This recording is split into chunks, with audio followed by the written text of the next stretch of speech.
नमो अरिहन्ताणं नमो सेताणं नमो आयर्याणं नमो वज्रायाणं नमो लोरे सर्वसाहुणं निसंग है जो वायु सम निर्लेप है आकाश से निज आत्मे ही विहरते जीवन न पर की आस से जिनके निकट से हाथी पशु भी भूल जाते क्रूरता उन दिव्य गुरुओं की कैसी अलौकिक शूरता उन दिव्य गुरुओं की कैसी अलौकिक शूरता। आज उत्तम मार्दव का पावन दिन है। उत्तम मार्दव धर्म मान कषाय के अभाव में प्रकट होता है। देखिए, हम 10 दिन इन 10 धर्मों की आराधना कर रहे हैं। ऐसा नहीं कि उत्तम क्षमा का दिन है, उस दिन क्षमा करेंगे और मान के दिन भूल जाएंगे, ऐसा नहीं है। ये 10 दिन जीवन भर अपनाने के लिए है। तो आज उत्तम मार्दव का दिन है और मार्दव धर्म कब प्रकट होता है? जब मान कषाय का अभाव होता है। और शास्त्रों में मान कषाय को बड़ा बुरा भला कहा गया है, क्योंकि मान कषाय इस जीव का बहुत बुरा करने वाली है। इस जीव को चतुर्गति में परिभ्रमण कराने वाली है, 84 लाख योनि में चक्कर कटाने वाली है। इसलिए आचार्य देव ने इस मान को बहुत बुरा भला कहा। आप जाए जिनवाणी में तो क्रोध और मान, ये 2 कषायों को देश रूप कषाय कहा जाता है। कौन सी कषाय? यद्यपि दोनों देश रूप कषाय हैं, पर दोनों की प्रकृति में बड़ा अंतर है। क्रोधी व्यक्ति किसी को अपने पास बिठालना पसंद नहीं करता, और मानी व्यक्ति 2-4 लोगों को बिठाना चाहता है। क्यों? जब बिठालेगा तभी तो बड़ा बनना चाहेगा कि 2-4 लोग उसकी जी हजूरी करें, जी साहब करें। तो क्रोधी व्यक्ति भगाना चाहता है और मानी व्यक्ति बिठालना चाहता है। इसलिए थोड़ा अंतर है, यद्यपि देश रूप कषाय है। देखिए, अपन पूजन के छंद से इस पे चर्चा करेंगे। माने महाविष्णु करई नीच गति जगत में कोमल सुदानु सुख पावे प्राणी सदा। उत्तम माधव गुण मन माना माने करण को कौन ठिकाना। वसो निरोध माहिते आया डमरी रूकन भाग बिकाया। रूकन बिकाया भाग बसते देव एक भया। उत्तम हुआ चांडाल हुआ भूप कीड़ों में गया। इतना रहने देते हैं। देखिए, मान महाविश्वरूप करई नीच गति जगत में। मान को महाविष्णु करे और मानी व्यक्ति कहाँ जाता है मरकर? नीच गति में जाता है। आपको पता, रावण की मृत्यु मान कषाय के कारण हुई थी।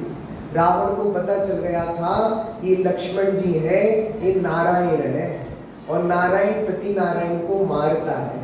क्योंकि जब युद्ध हो रहा था ना युद्ध भूमि पे, तो लक्ष्मण जी के हाथों में वो सुदर्शन चक्र आ गया था, और सुदर्शन चक्र देखकर वो समझ गए थे कि नारायण है। और जिनवाणी का अटल वाक्य है, नारायण प्रति नारायण को मारता है। पता है आपको, जब उनको पता चल गया तब भी लक्ष्मण जी ने वार्निंग दी, भैया सुधर जाओ, अभी भी सीता जी को छोड़ दो, अभी भी हम तुम्हें बाइज्जत बलि कर देंगे, मारेंगे नहीं, अभय दान दे देंगे। लेकिन उसने कहा, यदि मैंने सीता जी को छोड़ दिया तो आगे आने वाली पीढ़ी कहेगी रावण कैसा था, डर गया। युद्ध ही नहीं लड़ा, पीठ दिखा के भाग गया। उस मान के चक्कर में उसने प्राण तो गवा दिए, प्राणों का त्याग तो कर दिया, पर सीता जी के राग का त्याग नहीं कर पाया। तो मान महाविश्वरूप करहि नीच गति। और मान बहरा होता है, क्रोध अंधा होता है, और मान बहरे का मतलब समझते हो? मानी व्यक्ति किसी की नहीं सुनता। विभीषण ने बहुत समझाया था, देखो भैया ये तुम रामचंद्र जी और लक्ष्मण जी को कम मत समझो। ये जिनवानी का अटल वाक्य है। आपको पता भरतद्रव संग्रह में निशंकित अंग में कौन कौन प्रसिद्ध हुआ उसकी चर्चा की। तो रत्नगढ़ शाब्दाचार्य में तो समन्वत आचार्य कहते हैं अंजन चोर प्रसिद्ध हुआ। तो वहां भरतद्रव संग्रह की टीका में आचार्य देव लिखते हैं ब्रह्मदेव सूरी अंजन चोर तो प्रसिद्ध हुआ, विभीषण भी प्रसिद्ध हुआ। हमने पूछा विभीषण कैसे प्रसिद्ध हुआ? तो कहले उसको ये जिनवानी की बात का अटल विश्वास था कि नारायण प्रति नारायण को मारता है, इसलिए वो रावण को छोड़कर किसके पक्ष में चला गया था? डूबती नैया पे कौन सवार होना चाहेगा बताओ जरा? तो रावण को छोड़ के चला गया। रावण ने किसी की नहीं सुनी, माता पिता ने समझाया, गुरुओं ने समझाया, क्योंकि मान कैसा होता है? बहरा होता है, सुनने नहीं देता, अपनी अपनी चलाने देता है। और करही नीच गति, वो मान के कारण उसकी नीच गति हो गई। कहाँ चला गया रावण? नरक में चला गया। मान अच्छे अच्छों का नहीं टिकता। भरत चक्रवर्ती को बहुत अभिमान था कि मैं इस भरत क्षेत्र का पहला चक्रवर्ती हूँ। कौन हूँ? पहला चक्रवर्ती। तो बड़े गौरव के साथ 6 खंड जीतने गए, और 6 खंड जीतने के बाद नियम है चक्रवर्ती का, वृषभाचल पर्वत पर नाम लिखने जाते हैं। कौन से पर्वत पे? और जब वृषभाचल पर्वत पर बड़े गौरव से फूल का 56 इंच का सीना करके गए ना वो, तो देखा वहां नाम लिखने तक को जगह नहीं थी। बताओ कौन? भरत चक्रवर्ती। क्या कह रहे? नाम लिखने तक को जगह नहीं है। और आपको पता ये दृश्य देखकर उनका मान जल गया। अरे मैं बहुत अभिमान कर रहा था ना, मैं घमंड कर रहा था ना, मैं भरत क्षेत्र का पहला चक्रवर्ती हूँ। उससे पहले तो कितने चक्रवर्ती होकर चले गए। और आपको पता है कोई भी नया चक्रवर्ती होगा उसे अपना नाम लिखना है तो दूसरे का नाम मिटा के लिखना पड़ेगा। ये नाम की इच्छा करना मान कशा है। मान का उल्टा करो जरा, क्या है? नाम। नाम इज इक्वल टू मान। जिसको नाम चाहिए, नाम, हर जगह नाम चाहिए। आपको पता है झगड़े हैं नाम के नाम पे। किसी विद्वान को आपने बुला लिया और पत्रिका में नाम ना होना तो विद्वान कहेगा हम नहीं आ रहे, नाम ही नहीं है।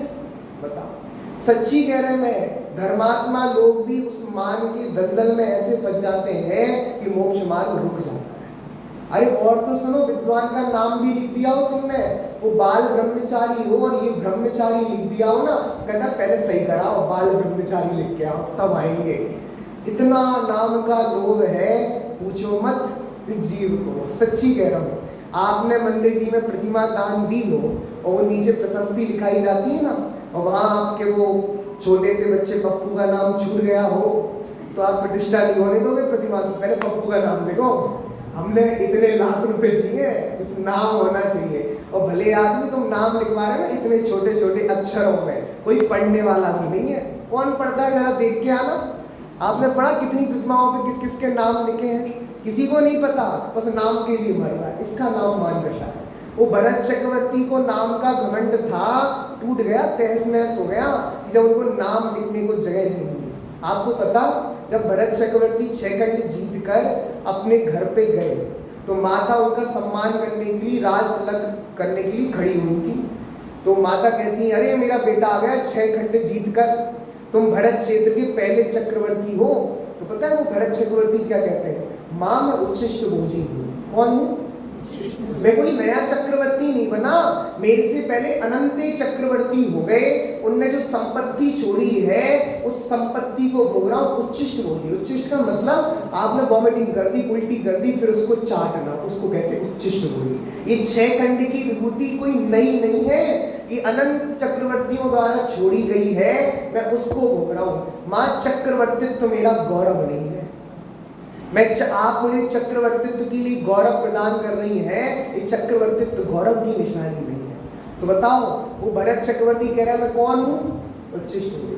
आदरणीय बड़े पंडित जी ने एक स्तुति बड़ा सुंदर लिखा, जिसको अनंतों बार भोग भोग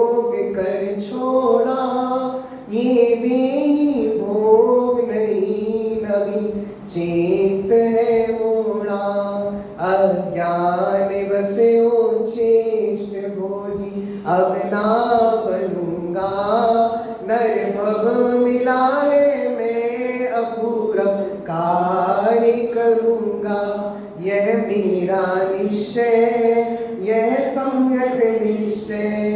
बोलो, भरत चक्रवर्ती को अपने चक्रवर्तित्व पे अभिमान था, तहस नहस हो गया कि नहीं हो गया? ये जो मैं भोग भोग रहा हूँ, ये उच्छिष्ट भोग है। कौन से भोग है? माँ, आज तुम मेरा राज तिलक कर रही हो, ये गौरव की बात नहीं है। ये संपत्ति उनने छोड़ी और मेरे को भी छोड़ के जानी पड़ेगी। बताओ, चक्रवर्ती को भी 6 खंड छोड़ने पड़ते हैं कि नहीं छोड़ने पड़ते?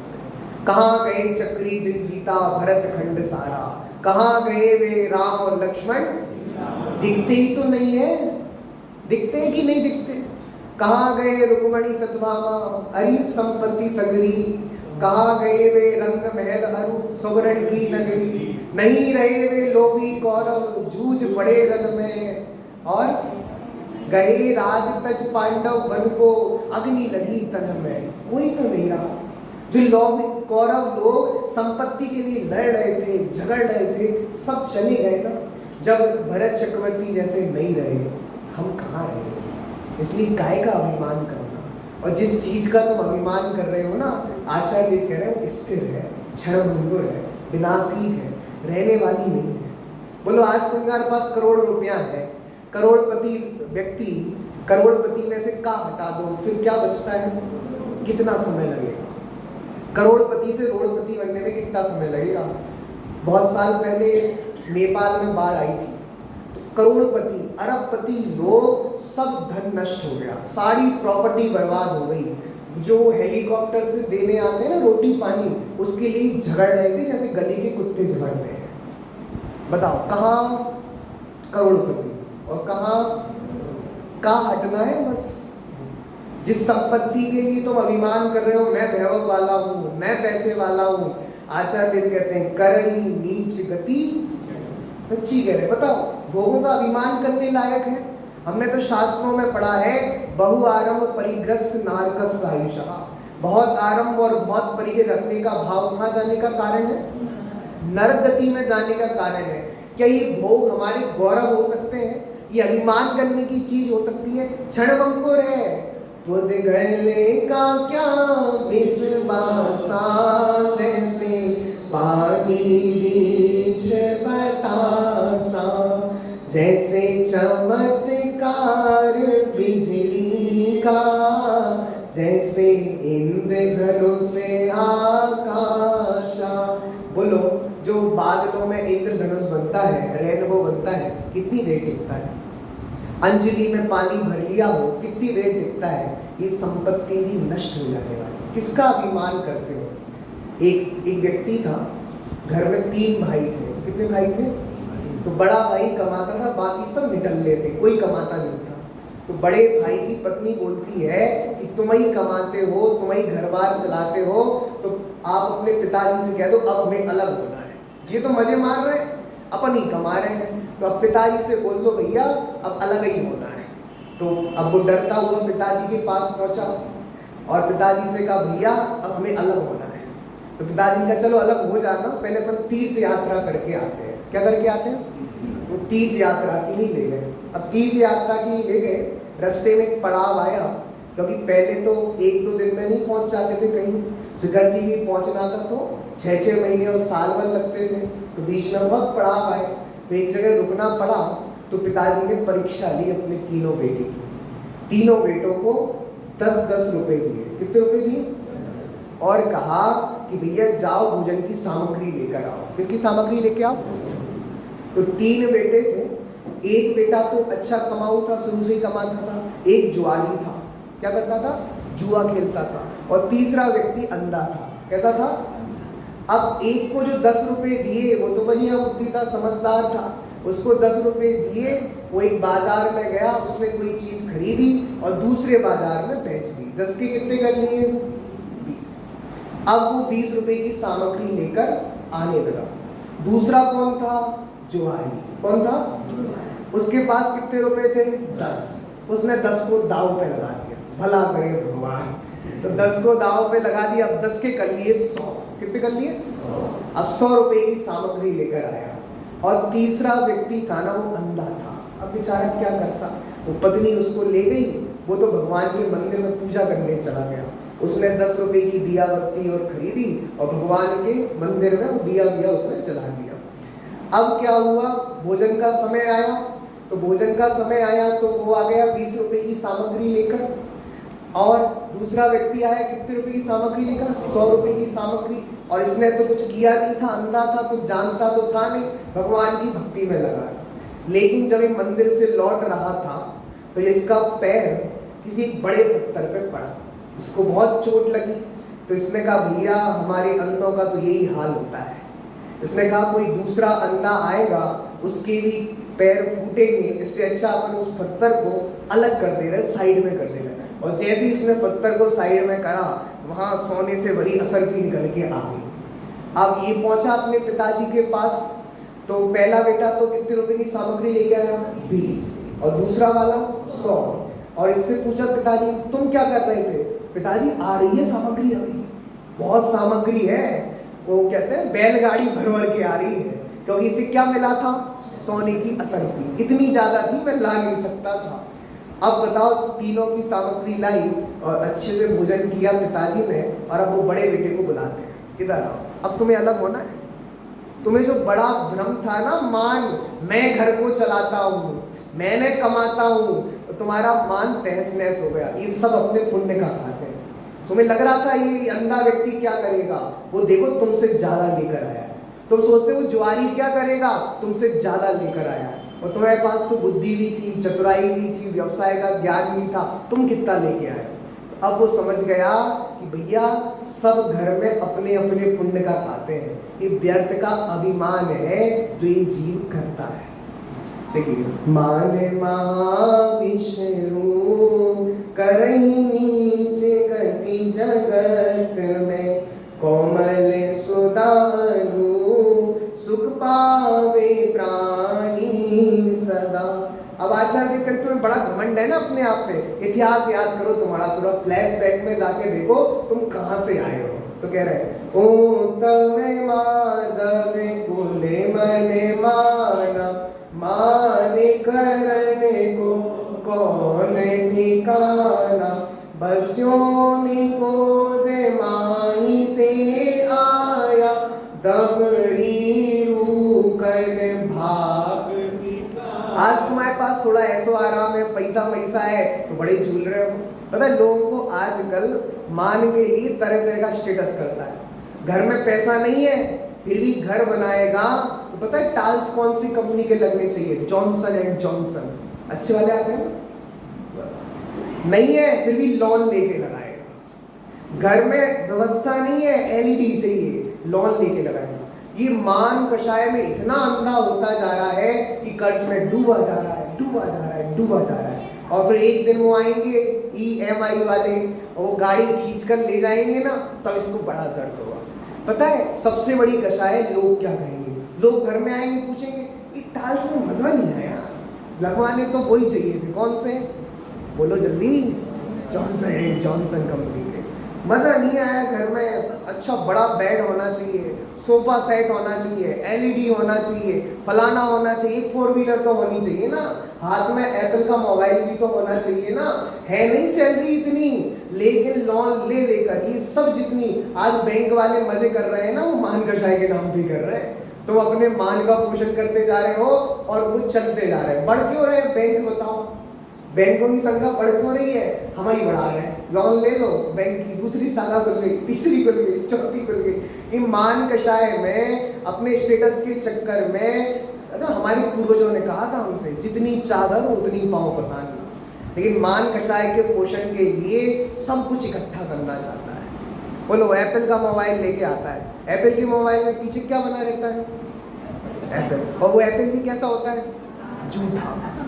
कैसा होता है, और जूठा खाना अवक्ष होता है भाई साहब। वो अवक्ष को लेके घूमता है, मेरे पास आईफोन है, किसका, एप्पल का। अरे मूर्खानंद, किसको तुम मान रहे हो अभिमान का साधन। A फॉर आत्मा तो याद नहीं आया, A फॉर क्या याद आता है, तुम्हारा कल्याण नहीं होगा। बोलो A फॉर आत्मा होता है कि एप्पल होता है, लेकिन याद क्या आता है, एप्पल। इसको कहते हैं मान। बोलो मान कषाय के चक्कर में इतना पागल हो रहा है पूछो मत। मैं तो देख देख के मुझे अचंभा लगता है। एक फोटो डाला ना इंस्टाग्राम पे तो 1 घंटे बाद देखा कितने लाइक आ गए, कितने फॉलोअर बढ़ गए, और 2-4 ने लाइक कर दिया, आई एम समथिंग, मैं कुछ हूँ।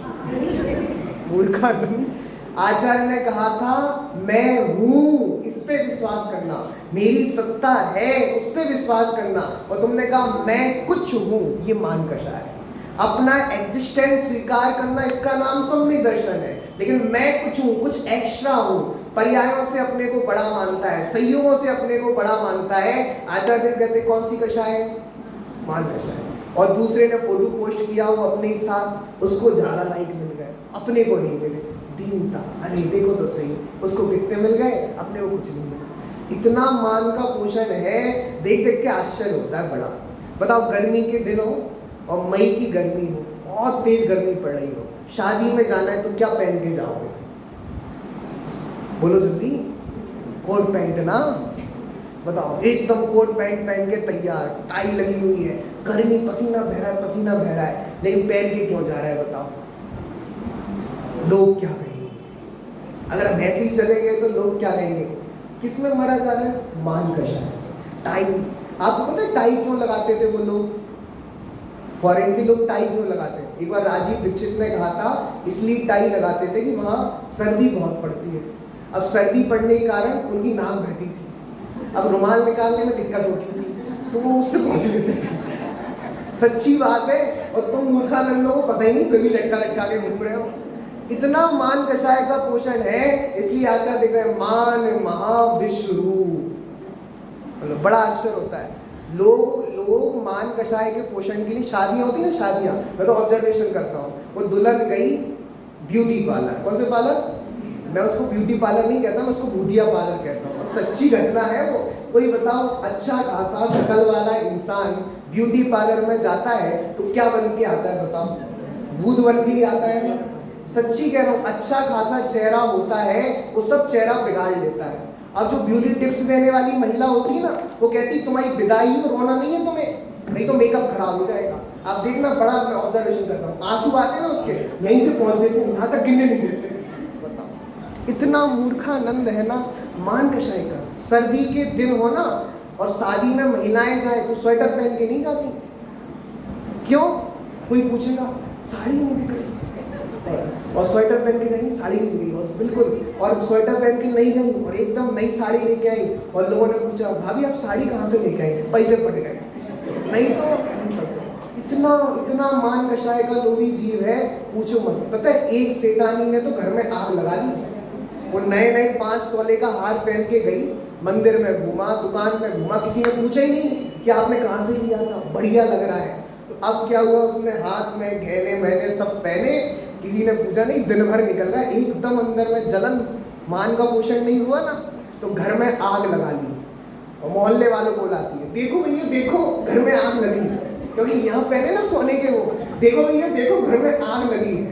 तो एक महिला आई, भाभी आपके गहने बहुत सुंदर लग रहे हैं, पहले ही बोल दी थी मैं घर क्यों चलाती। इतनी खराब हालत है मान कषाय के चक्कर में, पूछो मत। सच्ची कह रहा हूँ, विष क्यों कह रहे हैं आचार्य देव? मान गहराई से समझो।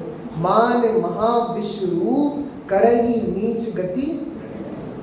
दादा ने बड़ा सुंदर लिखा मान कषाय के लिए, छोटे बड़े की भाग नाही मान का। तुम्हें लगता है मैं बड़ा हूँ, ये छोटा है, ये मान कषाय। और जब लगने लगे सब समान है तो मान उत्पन्न नहीं हुआ।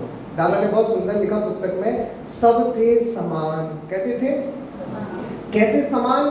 जो गोद में सो ही मुझ में, सो ही मोक्ष मजा, अंतर भेद कछु भी नाई, भेद गिने संसार। हम सब कैसे हैं?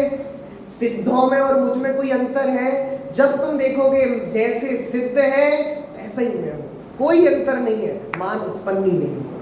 मान कब उत्पन्न होता है?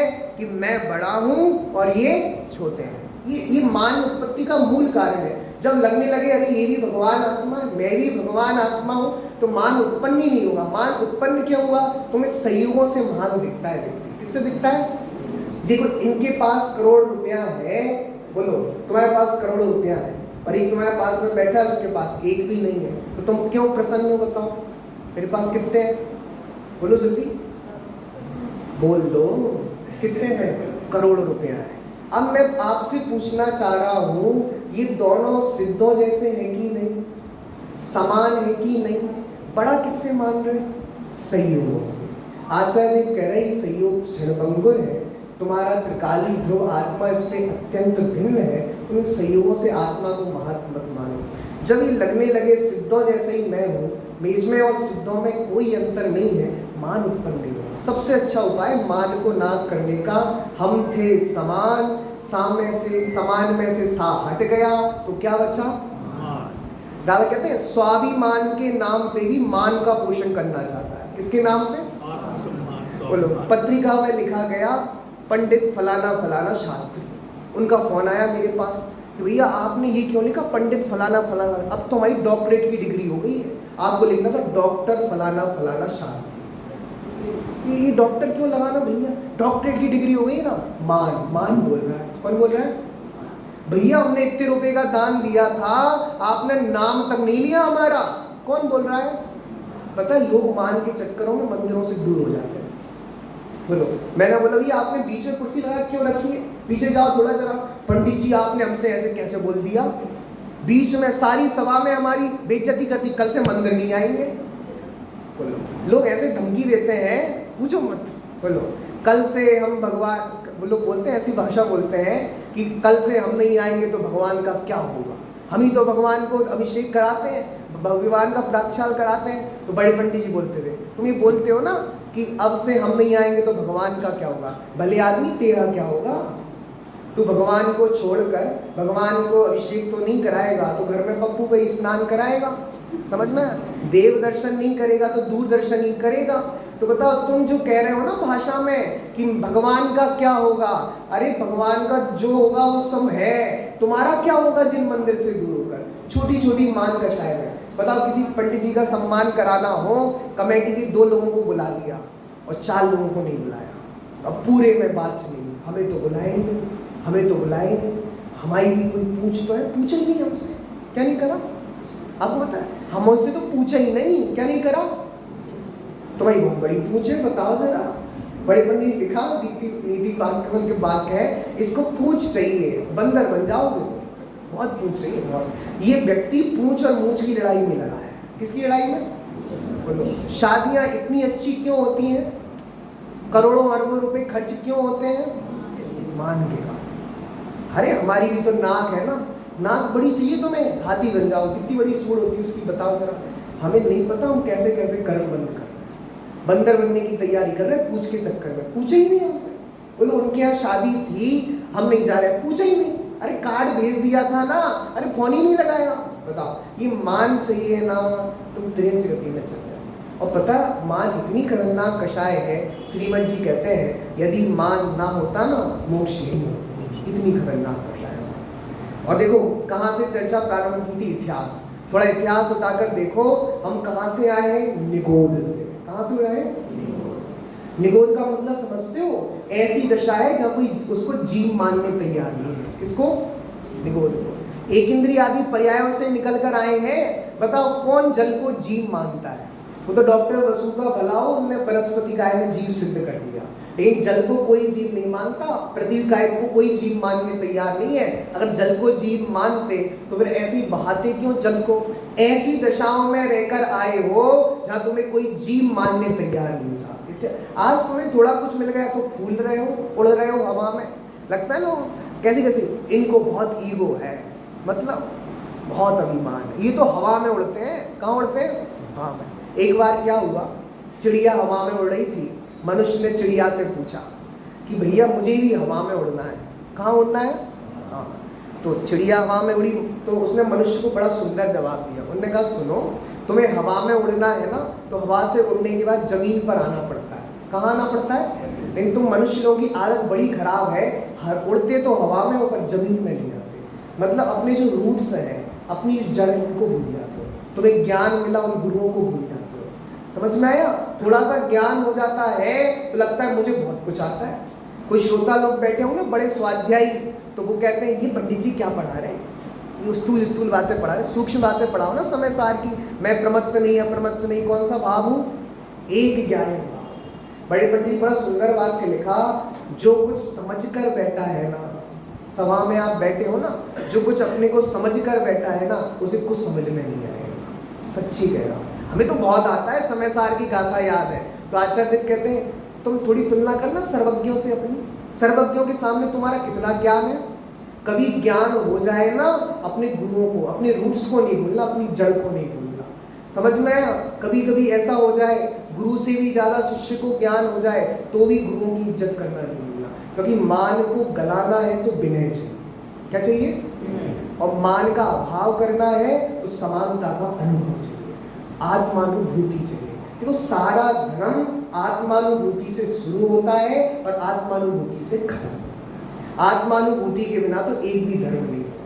क्या कहा? अपने रूट्स को नहीं भूलना। आपने जिन गुरुओं से सीखा है, बताओ आपने फर्स्ट क्लास में जिन गुरुओं से पढ़ा हो और आज आपने बड़ी बड़ी डिग्री कर ली हो, MBA कर लिया हो, फलाना कर लिया हो, अब बताओ आपको फर्स्ट क्लास में पढ़ाने वाले गुरुजी कैसे लगे? ये कौन है? वो ही है। कौन है? कहाँ है? मतलब कितनी गजब की बात होती है, वो स्टूडेंट आगे बढ़ता जाता है और टीचर वही क्लास में डला रहता है। ये वही है फर्स्ट में ही डले अभी तक। बताओ, गुरुओं की इज्जत करना नहीं भूलना, अपने रूट्स को नहीं भूलना। ये कह रहा है, चिड़िया ने यही उत्तर दिया, मनुष्य की आदत यही है, हवा में उड़ना तो सीख जाएगा पर जमीन में नहीं। इसको लगता है मेरे पास आज करोड़ रुपया है ना तो मैं बहुत बड़ा हो गया, रूट्स को भूल गया। तुम पहले तो नहीं थे ना करोड़पति, और भविष्य में करोड़पति रहोगे इसकी क्या गारंटी है?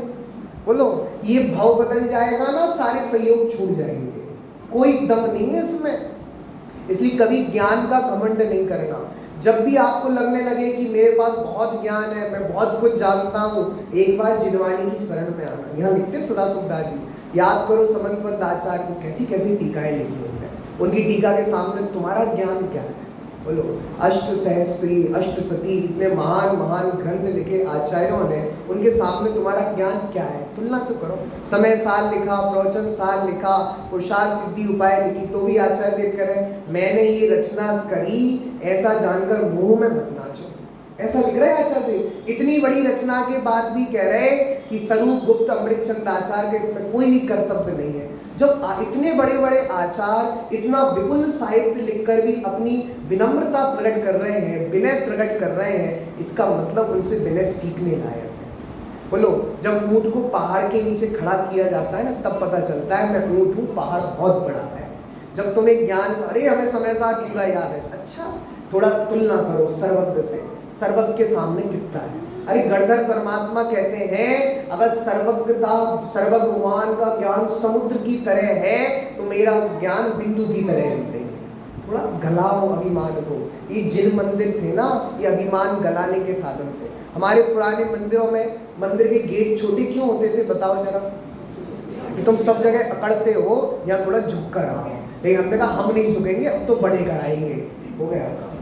आपको पता, आप वृक्ष को देखो, वृक्ष आपको प्रेरणा दे रहा है, प्रकृति संदेश देती है मान गलाने की।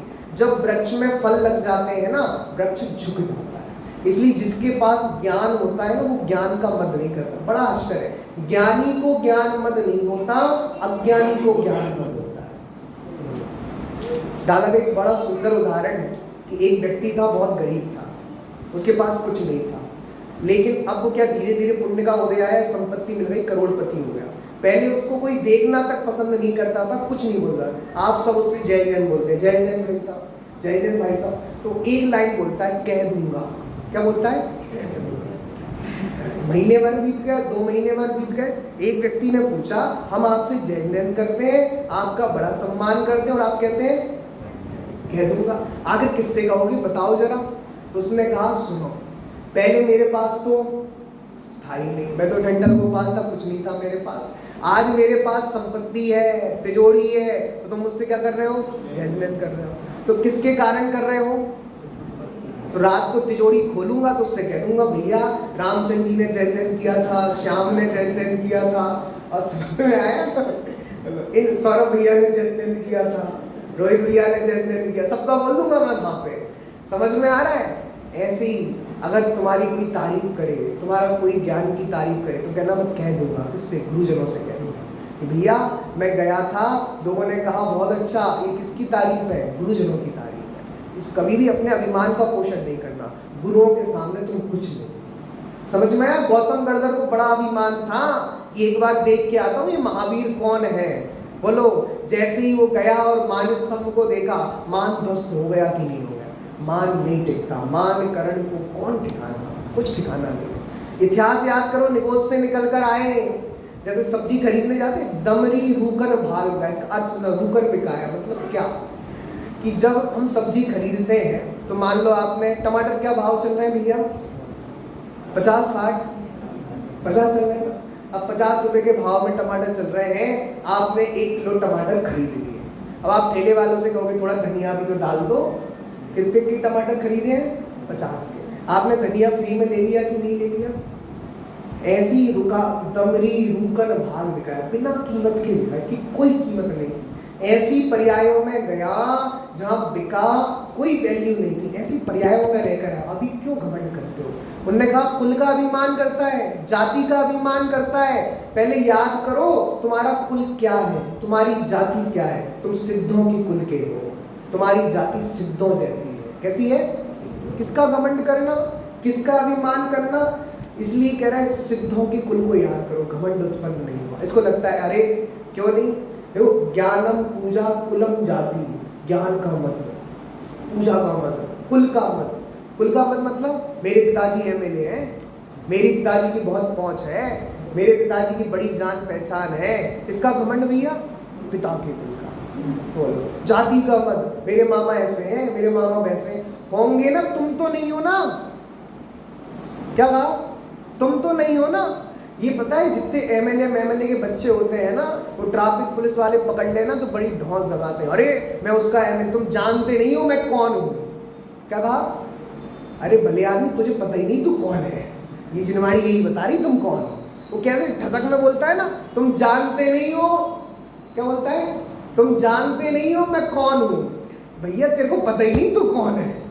बोलो, हम बोलते हैं ना, अगर हमारे पिता एमएलए हो, बड़ी पहुंच हो, ट्रैफिक पुलिस वाले ने पकड़ लिया हो, गए लाओ दिखाओ लाइसेंस, इंश्योरेंस के कागज दिखाओ, कुछ नहीं है, तुम जानते हो हम कौन है? अरे ना वो जानते हो ना तुम जानते। जिनवाड़ी में बता दी तुम जी हो। इसको दिक्कत ये है, इसे पता ही नहीं मैं कौन हूँ।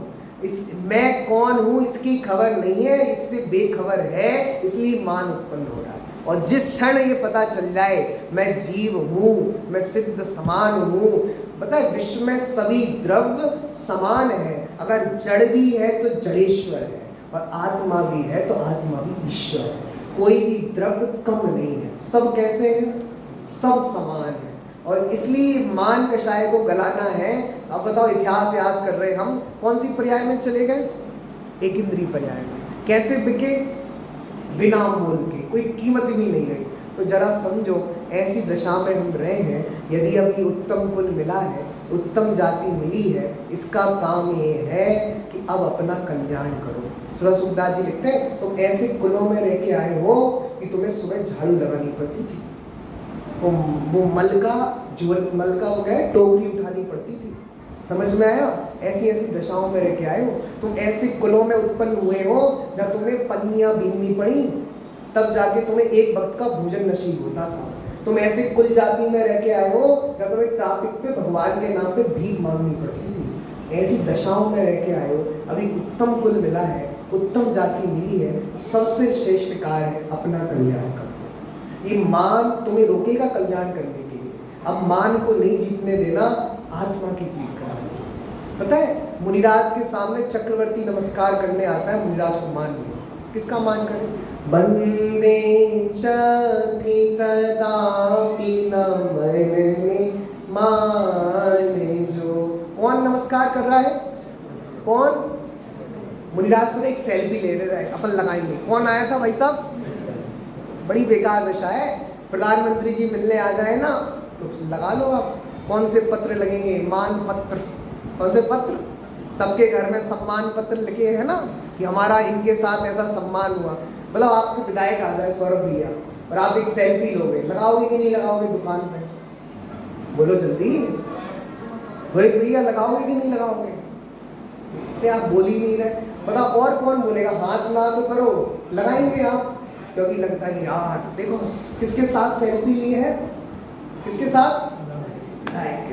अरे चक्रवर्ती नमस्कार कर रहा है, चक्रवर्ती, तो भी ये भाव नहीं आ रहा, पलक उठाकर देख ले कौन है, इसका नाम है। पता है मुनिराज हम सबको संदेश दे रहे हैं, चक्रवर्तित्व में सुख नहीं, दिगंबरत्व में सुख। किसका मान कर रहे हो तुम? बंदे चक्री तदापि न मन ने माने जो। और देखिए फिर आगे बढ़ते हैं, जीतव्य जीवन धन गुमान, कहा करे जल बुध बुदा, करी विनय बहुगुण बड़े जन की, ज्ञान का पावे उदा। विनय, मान को कराना है, विनय करना सीखो, विनय में बहुत गुण है। आचार्य देव लिखते हैं, शिव वनिता की सखी बखानी। विनय क्या है? भगवती आराधना में लिखते हैं विनय मोक्ष का द्वार है। किसका द्वार है? अगर जीवन में विनय होगी, विनम्रता होगी तो मोक्ष के दरवाजे खुल जाएंगे। मान गलेगा किससे गलेगा? विनय से। आगोता आज हमने विधान किया, विधान में मार्गव धर्म के प्रकरण में जो अर्घ्य चढ़ाए, किस किस को नमस्कार किया? अतिशय क्षेत्रों को, सिद्ध क्षेत्रों को। समझ में आया क्यों किया? मान गलता है, यहाँ झुकोगे ना मान गलेगा। लघुता से प्रभुता मिले, प्रभुता से प्रबुद्ध हो। बहुत सुंदर दुआ है हिंदी का। क्या कहा? लघुता से और प्रभुता से। लघु बनोगे ना उतनी ऊंचे उठोगे, जितनी विनम्रता होगी ना उतनी ऊंचे उठ जाओगे। और प्रभुता करोगे, घमंड करोगे, प्रभुता से प्रभु दूर। यहाँ जीव झुकना पसंद नहीं करता। क्यों? मान कषाय के चक्कर में वो पैंट पहन ली, कौन से? फटे फटाए वाले। कौन से? ट्रेंड चला ना, पैंट फटा हुआ है, उसको कौन सा पैंट बोलते हैं? हाँ जीन्स है तो फटा फटाया जीन्स। अब जो फटा फटाया जीन्स पहन के आएगा वो भगवान के सामने झुक पाएगा? बोलो जल्दी, झुकेगा नहीं। और मैं तो ये कहता हूँ फटा फटाया जीन्स पहना है ना, परिणाम भी फटे फटाए होंगे, अच्छे नहीं। पता है ये मान के चक्कर में पहली ऐसे जीन्स एकदम टाइट, एकदम कड़क मारा जा रहा है, लेकिन भैया वो ट्रेंड ही है ना उसका। किसका ट्रेंड है?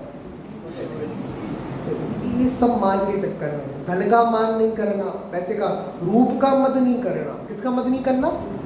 पता है वो गाना चलता था, पुराना गाना, मैं वैसे गाना माना सुनता नहीं हूँ, ऐसे बस में जाते हैं ना तो गाना सुनाई देता है। उसमें कहा था, गोरे रंग पे ना इतना गुमान कर, गोरा रंग 2 दिन में।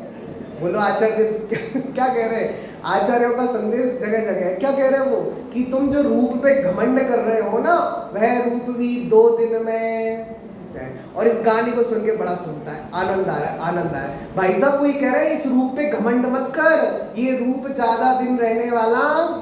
आज थोड़ी युवा अवस्था है, थोड़ी तूने वो फेयर एंड लवली लगा ली है, थोड़ी चमक दिख रही है, ये चली जाएगी। आप बताओ शुरू में फेयर एंड लवली आई थी ना, फेयर एंड लवली आई तो महिलाओं के लिए आई थी, महिलाएं लगाती थी, तो पुरुषों को भी लगा हमको भी गोरा होना है, तो उनने भी चुपके से लगाना प्रारंभ कर दिया। कंपनी ने कहा स्कोप खुल गया है, तो उन्होंने उनके लिए क्या बनानी? Fair and handsome. और लगाए जा रहे मूर्खा। तेरे को पता है अगर फेयर एंड हैंडसम लगाने से गोरे होते तो फिर भैंस को लगाओ गोरा हो जाए।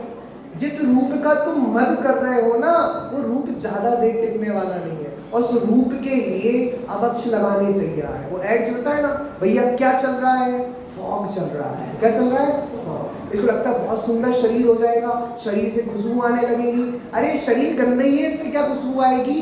जिस खुशबू को तुम शरीर में लगाते हो वो खुशबू गंदी हो जाती है।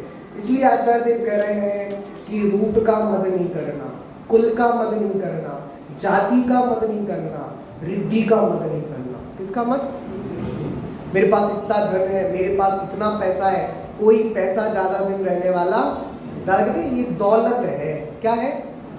जब धन आता है ना तो यहाँ से लात पड़ती है तो अकड़ में आ जाता है, मेरे पास बहुत पैसा है, बहुत पैसा है। और जब धन जाता है ना यहाँ से लात पड़ती है तो झुक जाता है। इसलिए इसको क्या कहते हैं? दौलत। इसमें कितनी लातें हैं? तो कौन सी लात आपने खाई है और कौन सी बाकी है, याद कर लेना। ये जितने भी संयोग है ना सचमुच क्षणिक है, नष्ट हो जाने वाले हैं। ज़्यादा देर टिकने वाले नहीं है। चाहे अच्छा रूप मिले, चाहे, और तो सुनो दादा ने इतना सुंदर लिखा, अच्छा रूप वाले कोई रूप मत नहीं होता, जिसका अच्छा रूप नहीं है उसके कारण जो दीनता का अनुभव करता है वो भी मान का रूप। सच्ची बात है, बहुत गजब की बात है। दादा का अद्भुत चिंतन है कि दीनता भी किसका रूप है। आज तुम्हारे पास धन है, करोड़ रुपया है, तो लगता है पैसा है, लेकिन जिसके पास पैसा नहीं है क्या उसको धनमद नहीं हो सकता क्या? बोलो, जिसके पास पैसा नहीं है उसे धनमद होगा कि नहीं होगा? बोलो आयुष भैया, जिसके पास पैसा है उसे तो धनमद हो जाएगा, मेरे पास करोड़ रुपया है, और जिसके पास पैसा नहीं है उसे धनमद हो सकता है कि नहीं हो सकता? बोलो, सोचो जरा, सोचो तुम कैसे हो, तुम भी जिन जैसे हो, सोचो जरा, बोलो जल्दी। हो सकता नहीं, होता ही है। वो क्या मान रहित हो गया क्या? क्योंकि धन के कारण अपने को दीनहीन मानना कि मेरे पास पैसे नहीं है, मैं कैसे जीऊंगा, उसके पास तो बहुत कुछ है, धन के कारण अपने को दीनहीन मानना भी मान का ही रूप है। किसका रूप है? और अध्यात्म भी कहता है जब तक तुम अपने को दीनहीन अनुभव करोगे, पामर अनुभव करोगे, तब तक प्रभुता नहीं मिलेगी। दीनता अनुभवने से ही दीनता आती, प्रभुता को जो देखते वह प्रभु कहलाते हैं। बस दो घड़ी, बस दो घड़ी निज नाथ के नजदीक तो आओ, अपनी प्रभुता देख लो बाहर नाम। मैं सिद्धों से कम हूं कि ज्यादा? कम हूं कि ज्यादा? एकदम सिद्धों के समान। और जब ये अनुभव होगा ना, मान टिकेगा नहीं, कब भग जाएगा पता नहीं चलेगा। दीनता अनुभव में से क्या आती है? कहाँ सिद्ध, कहाँ मैं, वो परमात्मा, मैं पामर, वो ज्ञानी, मैं अज्ञानी। समझ में आ रहा? वो सिद्ध, मैं संसारी। कितना डिफरेंस है ना दोनों में? नहीं है डिफरेंस। सिद्ध समान जाने नहीं आपा, ताते तोय लगत है पापा। सिद्धों के समान अपने को नहीं देखना सबसे बड़ा पाप है। क्या है भैया? इसलिए कह रहे हैं जीतव्य जीवन धन गुमान, कहा करे जल। धन का नहीं करना, ये धन भी कैसा है? जल के बुदबुदे के समान है। किसके समान है? जिस धन के लिए तुम अभिमान कर रहे हो मैं करोड़पति हूं, हमें तो ऐसे सत्पुरुष मिले जो धन को भी कहते थे धूल है। करोड़पति नहीं, कौन से पति हो? धूलिया पति हो। कौन से पति हो? और जब दादा ने बहुत, दादा की घटना, जब गुरुदेव का दादा संस्कार हुआ उस समय दादा ने 2 वाक्य बोले थे बड़े सुंदर कि भैया अब गुरुदेव चले गए, अब धन को धूल कौन कहे, और टोकन आया चला गया। बोलो, वो गुरुदेव का युग था कि सामने सेठिया बैठा हुआ हो, कभी सेठ जी नहीं कहा, करोड़पति नहीं कहा, क्या कहा? जिसके लिए तुम मर रहे हो ना, ये धन मेरे पास है, अनुभव करो, ये धन नहीं है, ये धूल है। क्या है? हमें ऐसे भगवंत मिले, ऐसी जिनवानी मिली जो पैसे को धूल बोलती है, और तुम धूल को लपेट के बोलते हो मैं करोड़पति हूँ। किसको लपेट लिया? लपेट नहीं रहा, बताओ, छाती से लगा के रखा है। किससे लगा के रखा है? तो जीतव्य जीवन धन गुमान, कहा करी जल बुदबुदा, करी विनय बहुगुण बड़े जन की। ज्ञान का झुकने से बड़े होते हैं, बड़ों की विनय करने से बड़े होते हैं। इसलिए बड़ा होना हो तो किसकी विनय करो? तो हम सब अगर बड़े जनों की विनय करेंगे, जीवन में लघुता लाएंगे, तो हमें भी प्रभुता की प्राप्ति होगी। हम सब प्रभुता को प्राप्त करें इसी मंगल।